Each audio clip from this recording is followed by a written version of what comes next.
they have manipulated us socially to believe that when you think of black people, you think of low quality. So it is part of my responsibility to make sure I don't compete with white people. Yeah. I think that I'm better. I'm not sure I understand. Okay, well, what's happening? Siri just said, my phone was on silent, I swear to God. Make sure we got this on tape. Siri just said, I'm not sure I understand. It ain't for you to understand. It ain't for you to understand. Siri. Siri, I was about to say the same thing, Rock. It ain't for you to understand, Siri. Siri just said, we want you to know we watching you. Oh, man. Boy. It's evident that he cares. What do you care about? Welcome to the Rock Newman Show. It's the Rock Newman Show.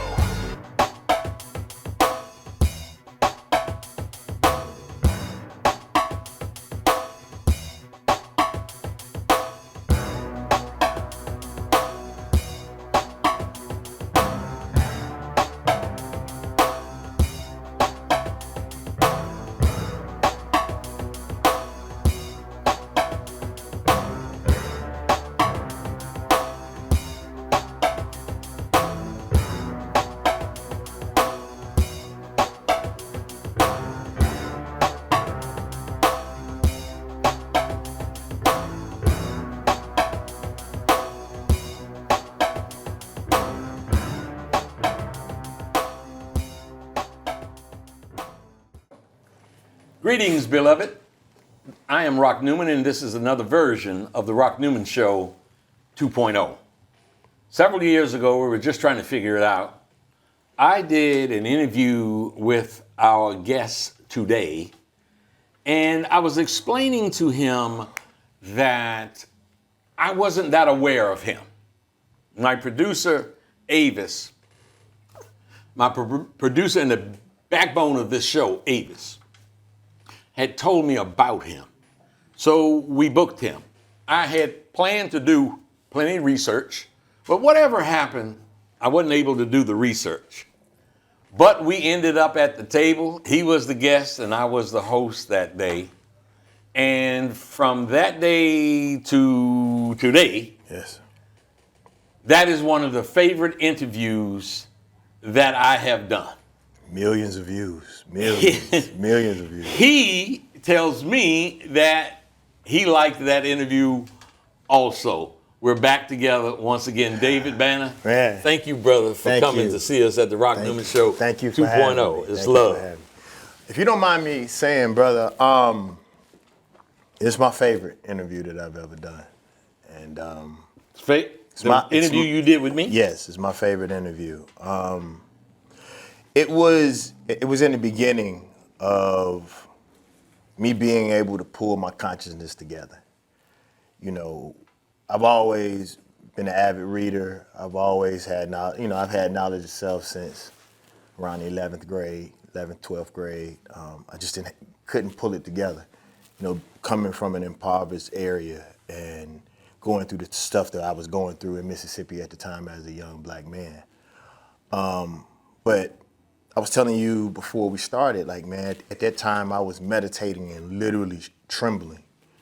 You know, my morals and my ethics were in line.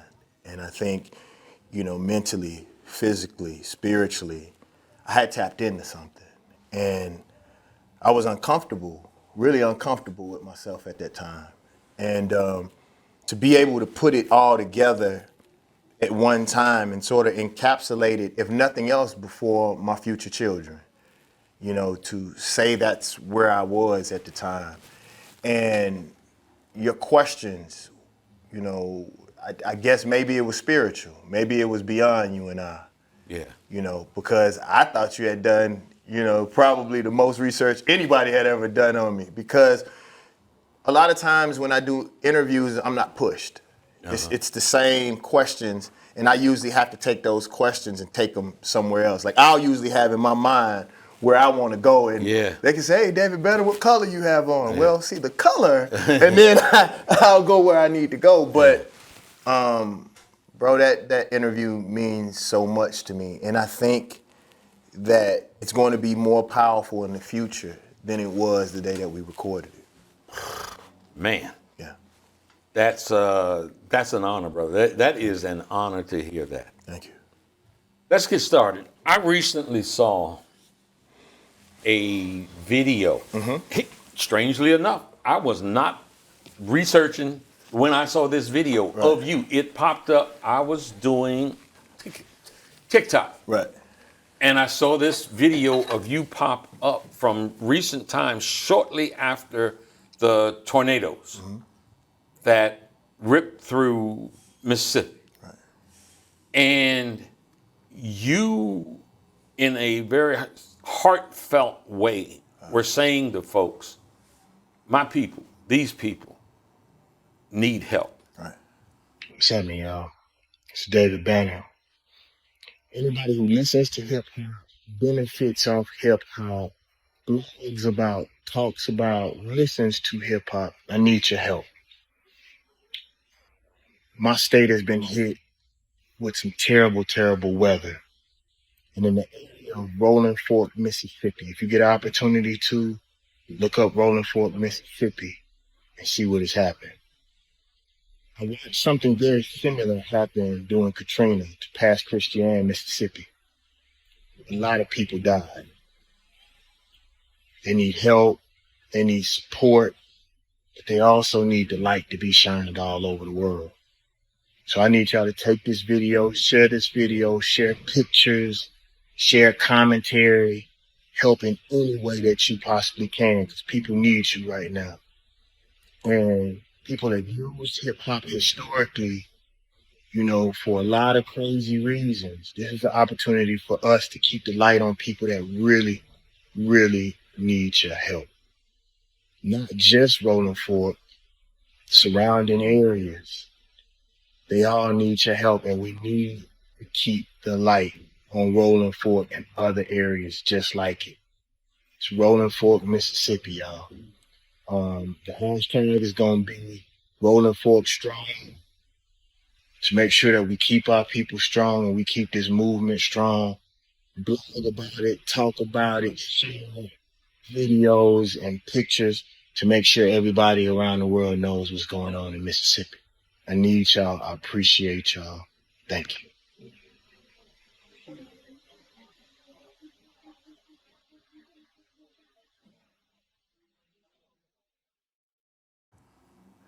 What prompted you to do that? Well, I remember there's a town called Pass Christian. It's in the coast of Mississippi. And that town was totally blew away during Katrina. Like literally the whole town was decimated. Gone. Right, gone. And I remember being in these areas before even the TV stations were able to get there. I knew somebody locally in town. He owned the local, Rip Daniels. He owns the local radio station, and he was able to get me in places that nobody was able to get into but the Army.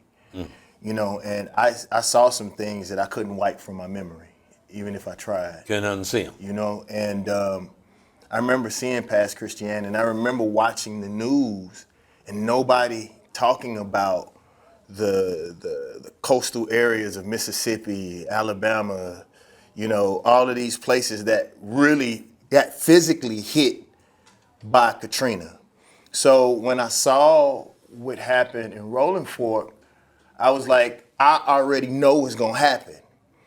We already don't get enough news coverage. And in America, people are encapsulated by what the news tells them. So our giving in most cases is connected directly to how much they see on TV and how much attention white news decides to shine on a particular event. But we forget that in a lot of cases, these are small towns who are not set up yet to even take that kind of money. They're not set up to react to that type of devastation.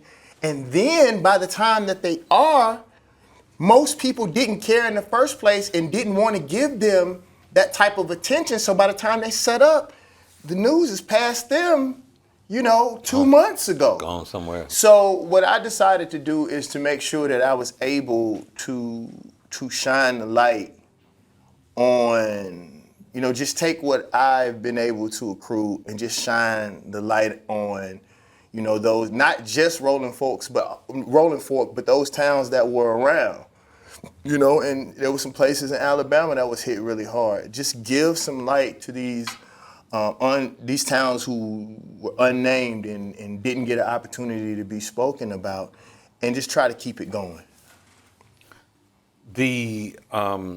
I think with many of us, our best selves are our humane selves. Mm-hmm. And so when we hear of a tornado, when we hear of a hurricane, when we hear of a flood, there's a certain empathy that is garnered. As much as I think that is true, I think it is true that those of us who genuinely care about our community, that genuinely care about Black people, mm-hmm.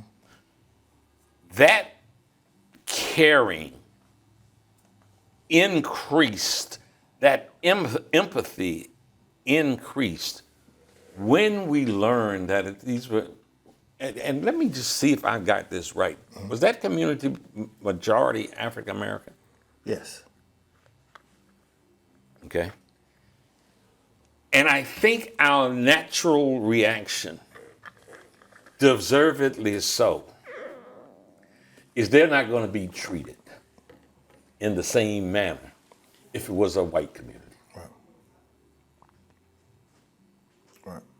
You feel that way? Of course. But where I am in my activism now,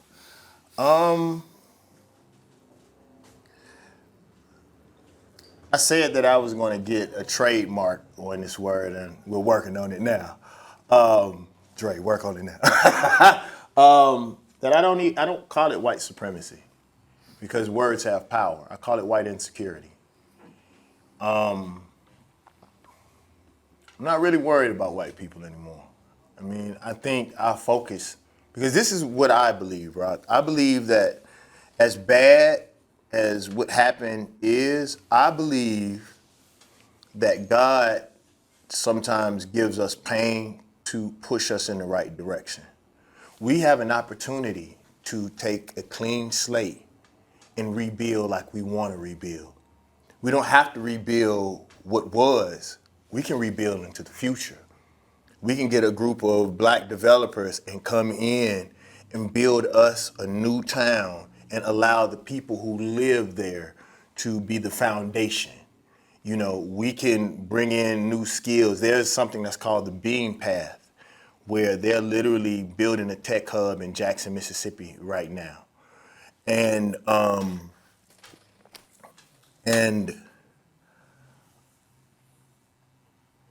we have an opportunity to push into the future. And I think that with what happened, we have an opportunity to develop our own community the way that we want to. It's just that we have to have the vision and we have to implement it, And so to a certain degree, in no way am I happy for what happened, but I am happy about the future to come, because I see something that I'm so very excited about. We have the numbers now. We have the youth that have the understanding of technology in a way that can help us build into the future. And we start taking care of ourselves, protecting, providing for, healing our own communities. So, it's terrible what's happening, but I really think our people are waking. Man, I'm connecting that to a comment Dr. Cornel West. Saw something he said one day. No, I think he was at Howard University chapel. And he said, in spite of all the evidence, in spite of all what might be all the evidence to the contrary, I'm going to remain a prisoner of hope. So one, I connect what you just said to that. Mm-hmm. And I want to ask something. It's kind of very, very obvious. I hadn't intended to, but the thought just came. You're wearing a black hat with gold embroidered lettering. Right. ABV, Urbana Vision. Right. The floor is yours. Tell me what Urbana Vision is, if I ain't getting too personal. No, Banner Vision is a multimedia tech startup. Anything that has to do with the images of our people, I want to influence or control it. Especially as it pertains to science fiction, tech. I found out that 3 of the premier tech developers are actually from Mississippi, but 2 of them are from Jackson, Mississippi, where I'm from. And I had an opportunity to meet with them, and I changed my whole company. Like when it comes to movies, when it comes to commercials, when it comes to music, radio, television, whatever you can think about when it comes to our image. How can we connect that to tech, and how can we develop it for ourselves? I don't know if you remember me saying this, but there was a young lady who came in crying uncontrollably, and her dad said, "What's wrong, baby? What's wrong? What's wrong?" She said, "Are there going to be any black people in the future?" And he said, "Are there going to be any black people in the future?" She was like, "I was watching the Jetsons and I didn't see any." So what that prompted me to understand is that it's our responsibility to control our images. And that's what a Banner Vision is about, what a Banner Vision is for. And what I would ask everybody to do is to go and sign up at davidbanner.com. We have some tech developments. We have some projects that's coming up that I can't really talk about on the show yet, because what I'm starting to realize is that we wonder how our dreams are thwarted. It's because we snitch on ourselves. We tell the world before they've really been developed. Yeah. And so what I want to do is start up newsletters and start up communications with a certain group of people, because I think what happens, Rock, is that we have this kumbaya mentality, and we think that all black people are gonna come together. All white people didn't come together. Yeah. There's a group of white boys got together and created the Constitution, and they didn't even get to see that manifest in their time, but they set the foundation for it. A Banner Vision is setting the foundation for us to control the images that our people see, which what you see is what you think, and what you think is what will be developed in the future. So that's what a Banner Vision is. Brother, let me tell you the image that dances in my head when you talk about a Banner Vision. I think you're the person for it. I am the person. You are the person. We talked about that last time. Thank you very remember? much. Thank you very much. Now, you just mentioned about you can't talk about it yet. On a recent interview I did, I talked about how John Johnson from Jet Magazine, Ebony Magazine, just chastised me and criticized me and said, he called me an MF. He said, you talk too much. And what it was about was I had exposed to the media in Dayton, Ohio, that I was the partner of the majority partner of these two, along with these 2 white guys who seemed to have the rights to get a minor league baseball team. And when they thought it would be a great thing for Major League Baseball, especially a team ultimately that was controlled by Marge Schott from the Cincinnati Reds, to be able to clean up some of their racist history by saying, we have a majority partner for this baseball team that can help clean up some of the racism that Cincinnati Reds, had been painted with in a real way. We made an announcement of such, and I was telling Mr. Johnson from Jet and Ebony Magazine that I was going to have to sue them. He said, you should have kept your mouth shut and got the team first. Right. I respect what you're doing, but it reminds me what you're talking about, of being in the barber shop, going where my mama got her hair done, the bear joint where my brothers used to play baseball, and all other places and seeing a worn Ebony or Jet magazine, and the talking point was, if it ain't in Jet, Right. it ain't happened yet. Right. A banner vision, I heard you say, where you want to help control, where you want to control the imagery of our people and of our experiences. Brother, that's a, Dick Gregory, you used his term earlier. Dick Gregory used to lace his speeches with, we got a big job. That's a big job. Let us know how we can help you, brother. Right, thank when the time comes. Thank you. It's funny, when I was walking in, I saw a picture of Harry Belafonte. And Harry Belafonte has been one of my my motivating factors, because he was an example of being successful in mainstream media, but still being a part or being laced in just about everything that was affecting. Like, I didn't know that he had,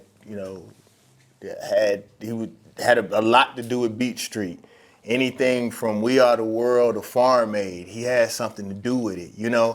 I just watched him move around in a very silent way and touch media, touch music and movies and culture in a way that was definitely planned and moved it forward, And so for me, every time, Rock, I've tried to take the easy route. Right now, I'm reading The 50th Law with 50 Cent and Robert Greene. And one of the things that I'm learning is that every move that you make, has to be connected to ownership and power. I'm working with this consulting firm that's called Hayru Consulting. And that's one of the things that Dr. Andre Brown constantly pushes towards me, is just about making sure that no matter what move that we make at a Banner Vision, that we continue to have ownership be a part of it. Much too old to be working on somebody's plantation, even if the person who owns the plantation looks like me. I ran into this skin technology that I actually use. It's called Stacy Pearl. And I was watching what the young lady was doing. I had the opportunity to see her pitch, because she's just getting back from overseas. I watched her pitch in Philadelphia. I happened to be in Philadelphia. And what this young lady did by herself, with literally taking technology that she had learned from being a model, a runway model, overseas, and she's bringing this back to her people, plant-based technology when it comes to melanated skin. And I was like, that's what I'm talking about. Like, that's what a Banner Vision is supposed to be. Sleek, cool, moving into the future, but based in spirituality and knowing and understanding what we stand for. Like, really what we stand for. Because if you look at Black culture now, it's being affected, controlled, and policed by everybody but Black people. And that's something that we're going to change. Knowing what we stand for. So somebody's probably thinking, what are you saying we stand for? It's, for me, I don't want to. A lot of times we get on television and we give our opinions. I know one of the things that we're motivated by is the bag. And America is printing money.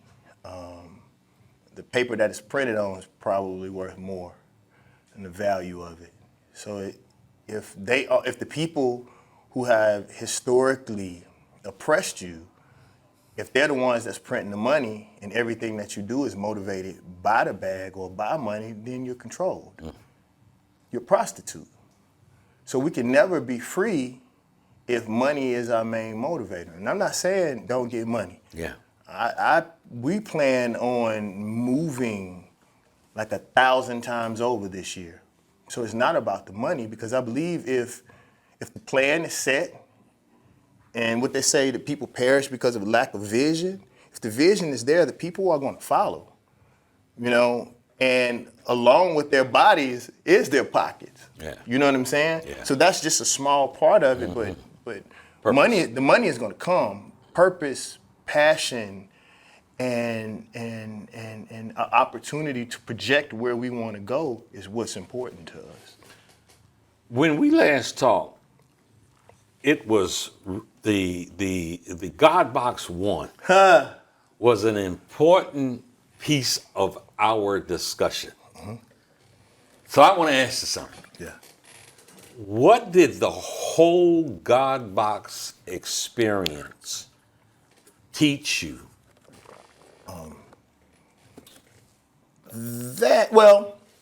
I think it taught me that I have to stop living in fear. If I knew what I knew now, I would have promoted and pushed that album a little bit different. I will stand on the fact, and I told you this, that I believe the God Box 1 is possibly one of the best rap albums of all time. I honestly think the God Box 2 is a better album. Maybe not from an information standpoint, but I've learned something.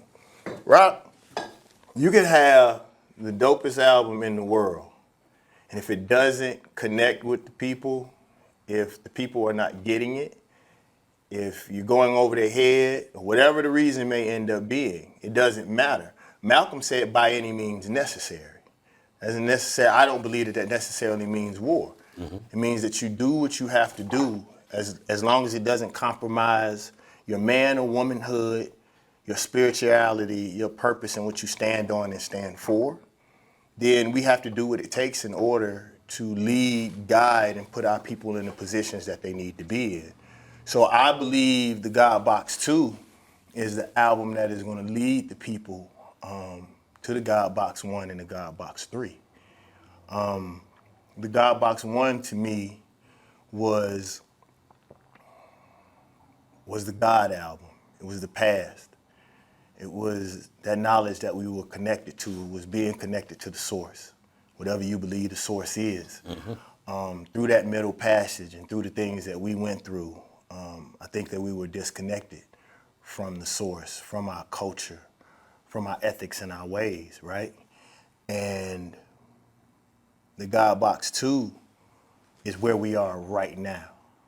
You know, it's that disconnected lower self that's trying to find their way back to the source. And so I say the God Box album, the first one is God. The second album is where we are right now, but leaning towards the future. And I think the God Box 3 is the human album. It's God having an earthly experience. So if you put all of those albums together, imagine having God and then God going through the earth and going through all of that pain and tragedy and turmoil and then finding itself again. You know, it's that whole process. And the God Box 2 is also like the hero's story. Like, you know, you have the beginning and then you have the problem. And we are in the midst of living in the problem right now. I don't know if y'all feel this, man, but just something ain't right. Yeah. You know, something has changed. Yeah. And I've spiritually went through so much about putting this album out because a lot of people are going to think or believe, because if you look at a black man in America, a lot of times he can't even strategize. You can't even play chess. People want you to wear, you know, everything, your thoughts, your mind, they want you to put it on social media. They want every move that you make. And there's no way that we can strategize and effectively move forward if we're telling people our every step. So like with the God Box 2 is really me reconnecting with the people,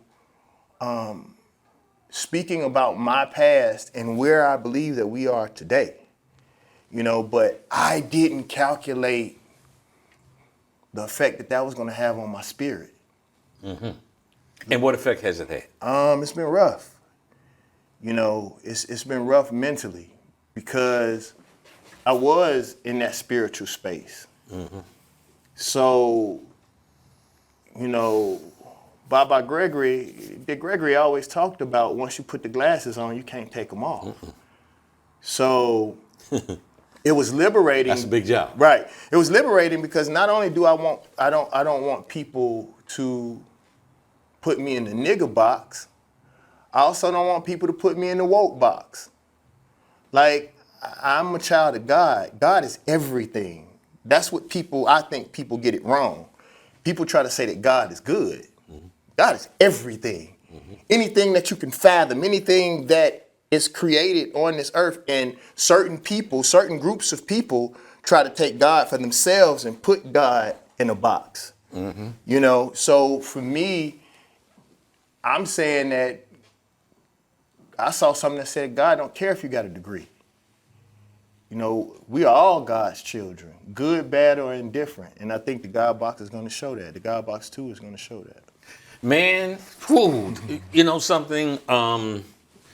You say the God box 2 is going to show that. Part of what you are articulating here now is this living experience. You're talking about this living experience. Yeah. But as you contemplate God box 3, you're talking about getting back to the source, which means that there's a full circle. It's 360 degrees. As you contemplate getting back, I gotta ask you, as you contemplate 3, going through what you're going through now, do you have any sense at all? Are you fearful of 3? Are you crazy excited about 3? How do you feel knowing that part of your mission, and you already identified it, is to getting back to the source? Right.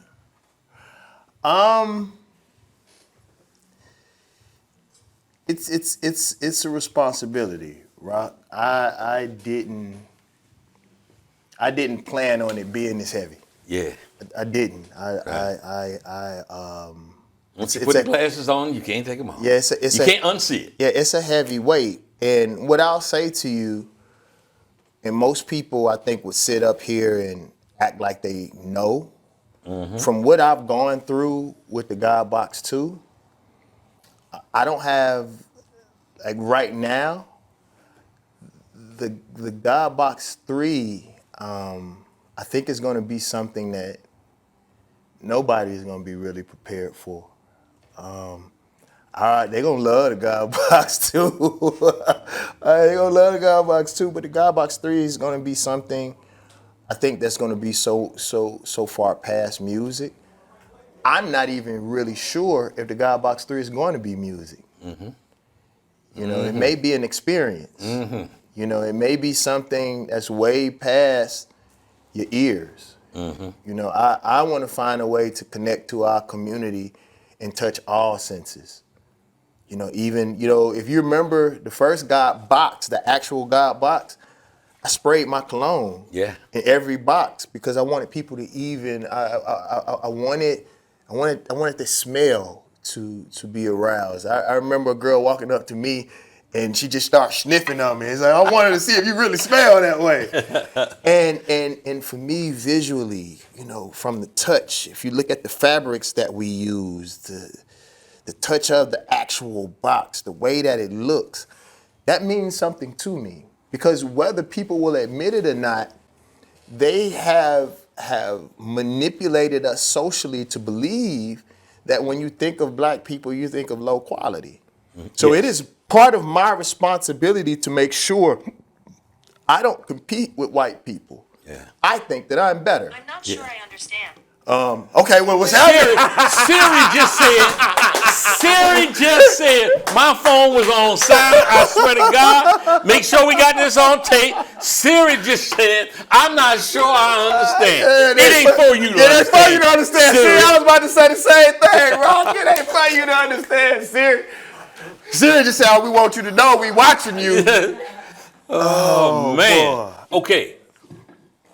So you want to touch folks. As of late, we've been hearing a lot about the United States. America is a nation of laws. No man is above the law as a result of all that, the drama that has surrounded the orange skunk. We're a nation of laws. Right. There's some things that are going on. You made mention to, I don't even know if you were talking to somebody. I don't know if you knew I was paying attention. But you had started to discuss some laws that are taking place throughout the South. Right. They're starting in the South and they're permeating all over the United States.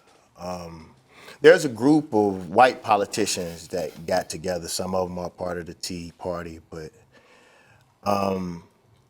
that decided that they were going to get together and pass these outlandish bills. Just a bunch of them, just bum rush, these different states and Texas, Mississippi, Florida, and this big movement that they're having on attacking wokeness. And the funny thing about it is most of the stuff that these people talk about is what America was founded on. When the white people came over here, they came over here because they were not able to praise God in the way that they wanted to praise God. So they wanted the ability to have freedom. What America is really saying now is you have freedom and no man is above the law as long as you follow our laws, as long as you follow our religion. There's this law that was just passed in Mississippi that's called the HB 1310 law. It's the Voter Purge Bill. Well, literally, if you miss voting one time, they will put you on a list. And then if you miss it a second time, you lose your right to vote. I mean, it's things that you wouldn't imagine. HB 1020, where they're literally creating their own small, city, state, and government. Their own fiefdom. Right. Yeah. And they're creating their own fiefdom in a community that is made up mostly of black folks who can't vote on what they're doing. Exactly, on what they're doing. And literally, they have full range to do whatever they want to do. Yeah. And the funny thing is that we are so caught up. Nipsey Hussle said this one time, I never forget, if you would take care of the basic needs of black and brown people, you would literally watch them transform. People are inherently good people if they have basic things, food, water, shelter, able to heal themselves. So what they do is they take those things from us and make them so scarce that we can't pay attention to the things that are happening. So they're bombarding poor people with all of these different laws. But make sure that you guys go check out HB 1310 and HB 1020 in Mississippi, and then look in your state and look at the very similar laws that are being passed. How dare somebody tell black and brown people that they can't articulate with the same people who are telling you that they don't want that in their school? You did it. Like what we're talking about, you did. You enslaved us. You beat us. You did all of those things. We're waking up to what you did to us. It's funny, I'm reading Powernomics right now. And he said there's a difference between white people's racism and black people's prejudice.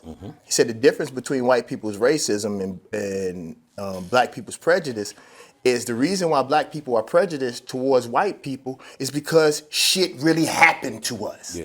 Like that actually happened. You beat us. You did those things. Yeah. I'm not mad at you just because you're white. I'm mad at you because you literally, excuse me, Rock, kicked me in the ass. Yeah, my ouch. Yeah, that's my pain. Right. Yeah. So, and then you tell me that it makes your children or you feel uncomfortable because of what you did. Then you should go and do something about it. Yeah. Make it better. But people don't want to do that. And it's crazy, Rock, because I spoke at Tulu College a few days ago, and there was this young lawmaker, and he was so tired. Like, I could just tell. Like, most people, I'm talking about activists, didn't even know that this HB 1310, this voter purge bill, they didn't even know that it had been passed. You know, so I'm trying to take my platform and just make sure that people are aware. You know, because I think once you give the information and the information is right and exact, then people will do the right thing. So you've been a Renaissance. You are a Renaissance man. Thank you. You are a Renaissance man. You've rapped, you've acted, you've done film, you've done the Hollywood piece. Right. Is there a role that you have performed that, two things. One, is there one that you regret doing, you wish you wouldn't have done it? And is there one that you would like put on your tombstone? I don't regret much anymore.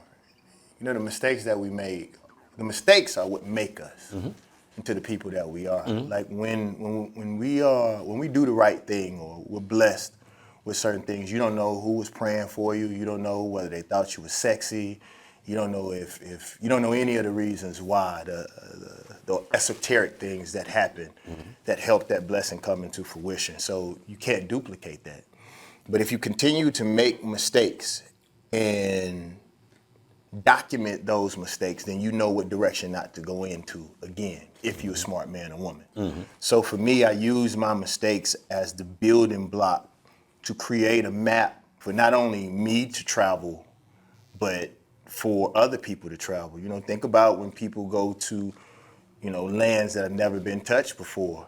They got to get bit by snakes and attacked and all of these different things, and then they're right on the map. The snake pit is right there. When you come, you know, don't go that way. And that's what I was telling you about a banner vision. I hope that by the time that my children are grown, that they won't understand, you know, the discrimination when it came to sci-fi movies and superhero movies, because they can come to a banner vision and be whatever they want to be. You know what I'm saying? So I can, or we can make this map so that others can travel down that road. So for me, there's really not a movie that I wish that I wouldn't have done. I wish I would have known more. I wish I would have negotiated my contracts a little bit better. You know, because I'm learning that nobody can really screw you over. You only screw yourself by not knowing. Yeah. By not researching, by not investing in knowledge. So, no on that side. My favorite role I actually haven't done yet, but I am going to do it. I know that I'm going to do it. I want to play Medgar Evers. Whoo! Like that's my dream role. Like, I'm going to do that. That's something that I'm going to do. If I have to pay for it, I'm going to do it. You know, the Medgar Evers story is so powerful, and it's one that I believe that the world should know. And there's something that happened to me in my first album, Mississippi the album. I'll tell it to you really quick. We were able to bring a lot of people from all over the world for the press junket in Mississippi. And a lot of people had never been to Mississippi. As a matter of fact, a lot of them were scared to come, right? So we took them out. That's when it first, you know, started a lot of the boats in Vicksburg and those different places. So we let them gamble, gave them, you know, chips and all that kind of stuff. But then we brought them to Medgar Evers' house. And one of the reporters on the bus said, "Why don't you ever smile?" So I shook it off. I didn't say anything. We went into Medgar Evers' house, looked over it. And right before we left, I don't know if it was his niece or who it was, but the young lady said there's two things that you can't get off of concrete. It's oil and blood. And she poured some water on the ground, and his blood rose to the top of the concrete. Bone chilling. There was just a quiet, it's like the whole world had stopped, and just something spiritually, you know, because he was murdered in front of his family in cold blood, you know. And so when we got back on the bus, You know, it was almost like that's the reason why I don't smile. And I never forget that set the precedence for my first album, especially from media coverage, as far as media coverage is concerned. So like that's my dream role. You know, I won't even call it a dream role. That's the role that I want to. You got to do it because I mentally put it on my bucket. on my I hope bucket to list. put it on everybody's brain. It's on my bucket list. Yeah, It's on my bucket list. Hey man, so again, I'm gonna refer to my producer Avis J. Savista. Right. He talked about DavidBanner.com. Right. Make sure you tell people to go to David Banner. He was telling me, make sure you tell the folks, go to DavidBanner.com. Right. What they gonna find there? Why should they? How come Avis is right in saying that? Well, right now they're gonna find a lot of clothes, a lot of things. I'll tell you, I created those God boxes, and I think it was like the bass player from Earth, Wind, and Fire, if I'm correct. Oh wow. He changed his religion because of one of those God boxes. It was the God box. The actual box was like a consciousness starter kit. Yeah. Like I put the things in there from the Broader Files was the most important thing for me because that was the book that introduced me to consciousness. And Anthony Broader, I'm gonna tell you all something. People like Anthony Broader, people that had that type of influence on a person's life, they're usually dead before you're born. Yeah. Like Malcolm was probably single-handedly the person who had the most effect on me as far as a person who walked this earth, right? Mm-hmm. He was dead before I was born. Mm-hmm. I didn't have the opportunity to meet him. Sure. My father and Anthony Broader probably come in a close second, you know, besides those spiritual things that we believe in. Sure. I can call him. Yeah. I can tap in and talk to him. I literally wanted to choke my biological father. I've never met him before. I had this vendetta for him. Yeah. He threatened my life when I was 8 months. And I just always wanted to go and see him and ask him how that's working now. Yeah. You know, and he said something so powerful to me. Anthony Broader. Mm-hmm. He said, in what I believe in spiritually, that there's two very specific things that can make one thing. And so he said there's a man and a woman, and two very specific people can only make that person that you are, right? He said, so what if his only purpose for existing was to give you that gene pool that you received from him? And it blew my mind because my biological father played 11 instruments. I've never really, with the exception of some guitar lessons and, you know, a few drum lessons, I've never been classically trained. And I've done 70, 80 major groups from Quincy Jones, you know, Chris Brown, T.I., Lil Wayne, it goes on and on and on, Maroon 5, all of these people, and I've never been classically trained in music. So if that was the blessing that he gave me, then that's fine. And he's released. He's done his job from a spiritual standpoint. So like to have somebody like that, to be able to be a spiritual father, to be a brother, to be a friend, I wanted to pass that on through those God boxes.